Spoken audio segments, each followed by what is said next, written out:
Hello everyone, welcome back to the channel. Today is maintenance day, and as you can see behind me, I've got my 2017 RAV4, and I've already pulled it up on the ramps, and I'm going to do a quick oil change. So let me show you what's involved with this one. Already got it pulled up on my race ramps, and gives me plenty of room underneath. So to do this job on this vehicle, as in all Toyotas pretty much, 14 millimeter wrench for your oil drain plug. You could also use a socket if you wanted to. I've got my ratchet wrench with my oil filter tool on it to get the filter off. In this case, it is a cartridge filter.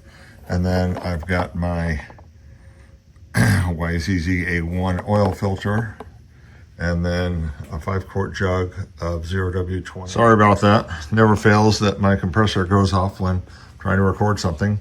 So, and then obviously drain pan, something to drain it into, a rag. If you have a couple of gloves of some sort handy, then that is good. I've got some right here that I can use. So to start this off, let's go ahead and crack the oil filter cap here so it can breathe while it's draining. So I've got it lined up for the drain bolt right here. I'll go ahead and twist that. The nice thing is, when I do my oil changes all the time, I'm not dealing with crazy tight bolts from the dealer. So one thing I try to do when I'm doing this is hold the pressure on it until I get it totally unthreaded, and then just pull away. You want to always look at the drain plug and see if the washer came off with it, and as you can tell, it did not. So no washer on there. So I always replace the washer. My dealer actually just includes them for free. I always end up replacing the washer.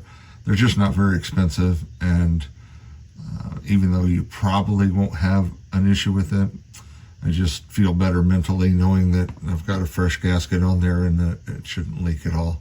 So let that drain out a little bit here, and then I will go ahead and slide some cars I can get while it's draining like this right here. I can actually come in and drain get the oil filter off also, and it's close enough that both will fit into the pan, and I should be in that situation with this. So rotate this around for you so you can see here's the oil filter housing right there. Now, the one thing I really love about this oil filter wrench is that it fits both the smaller filters on my Corollas and things like that, and it perfectly fits the larger casting here on the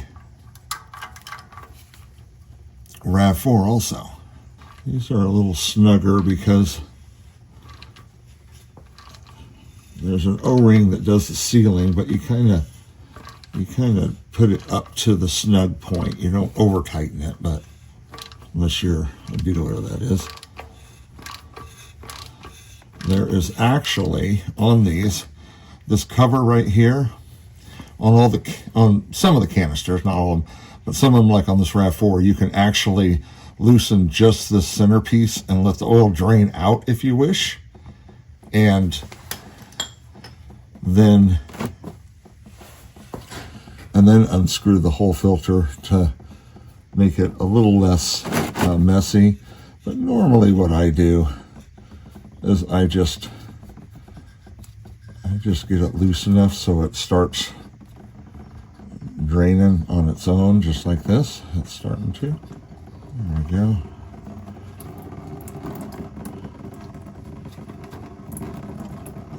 once you get the last, there it is. There we go. There. And it's out.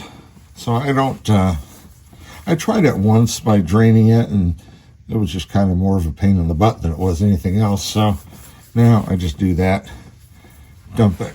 Here is the cartridge portion of it, and I was just going to show you what comes inside of the box here. So obviously you have a new filter. So there are two gaskets.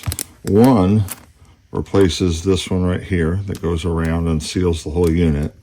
And then there's a little one in there also in case you do take this part off to drain it. Now, when you take this part off to drain it, there is also this little tool that allows you to snap that up in there and actually connect a hose to it or something if you want to control where it goes better. Like I said, I don't ever use these. Some people might, but most people I've talked to don't do that either. But hey, it's there for your option. This tool though, so this is my Motive X tool. Best oil filter wrench I've ever come across. So it fits so well into there that you don't have to worry about it. Most of the ones I saw at first with these cartridges went all the way up around this lip here, but this fits perfect, and it's designed right here to just like a regular spin-on filter. So this fits on there perfectly, and it locks up and it doesn't slip or anything. So I love it in that regard. Just pop off this O-ring right here. Use a screwdriver or pick or something like that and slip that off. Once you get that one off, open these up. Like I said, this one I don't ever keep. There's a fair amount of oil on the housing still, so just do that. You're going to put it until you get this bottom deep ring right there. That's where that seats into. And then I just use the oil from this to kind of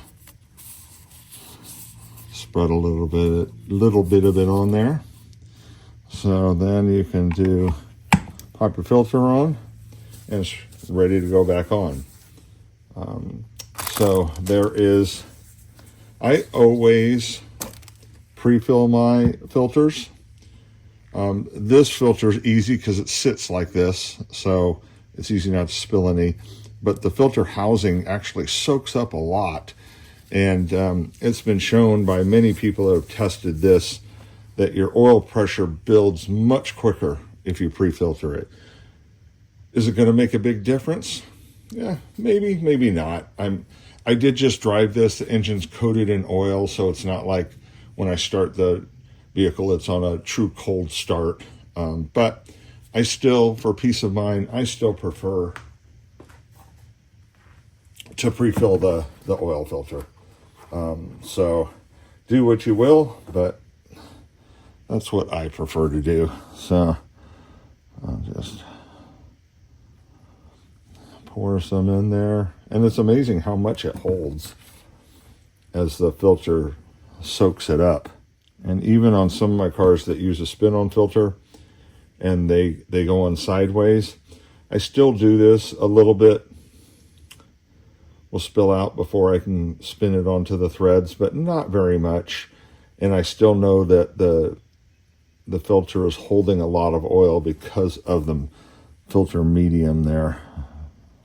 Now with these, I do a little trick where once I get that started, I'll pop this out, and you can see how it's soaking up the oil on the bottom there. But I will spin it and flip it so that this part is saturated now, and then the bottom end will be saturated, and I'll end up filling the cap for the most part. And you can see the oil level from the the middle of it here and just watch it go down as it soaks into the filter. Now we'll go back under and we'll spin it back on. So here's the oil filter housing right there. So we'll just take this guy full of oil and slide it up in there and spin it on. Now this one will get a little stiff and hard to spin. So where a lot of times I can tighten a spin-on filter all by itself. With these, I still use the wrench because I want to snug the top of it down so it's seated but not tight. So put that on there, and you'll feel it. So it's turning easily. There's no, there, and it just snugged. And as soon as it hits that, I don't go any tighter. So it's not that part that's sealing, it's the O-ring that's sealing. So, but I just don't want it loose enough that this could vibrate and spin out. So once you snug it, it's perfect, and the filter's ready to go. I do have my, and I can feel it on there, I have my original gasket. You can do this a number of ways. A lot of times I will typically just take a screwdriver and I put it in the hole and kind of pop it out. Doesn't take really any pressure, but once you get the edge of it, it's good to go. I'll give that a good wipe real quick. I've got my new gasket on the drain plug. Spin that on. Get my wrench. And again, you don't need a crank on it, just snug it good. There we go. And we are done under here. So I'll go to the top and we'll fill her up.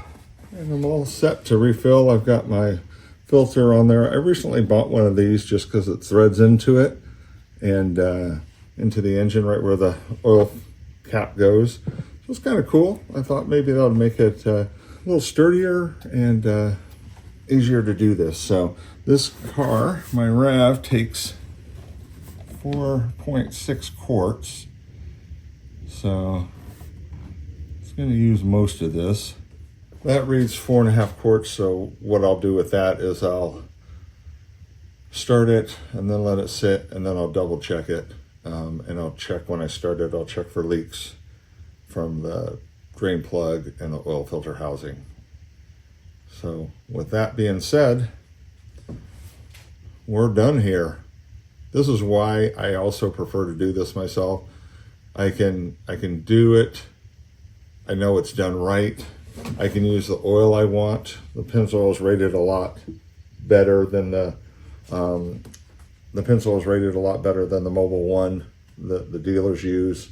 In the time it would take me to drive the 25 minutes to the dealer, wait my turn to have it done and stuff, I'm still wasting 2 hours. Or with this, I can actually do this on my own, even if I'm not making a video. If I'm not making a video, I can do it in 15 minutes. With that being said, guys, I hope you appreciate it. These how-to videos, some things are simple like these oil changes. If you do, I'd really appreciate if you subscribe, like, and until next time, we'll see you down the road.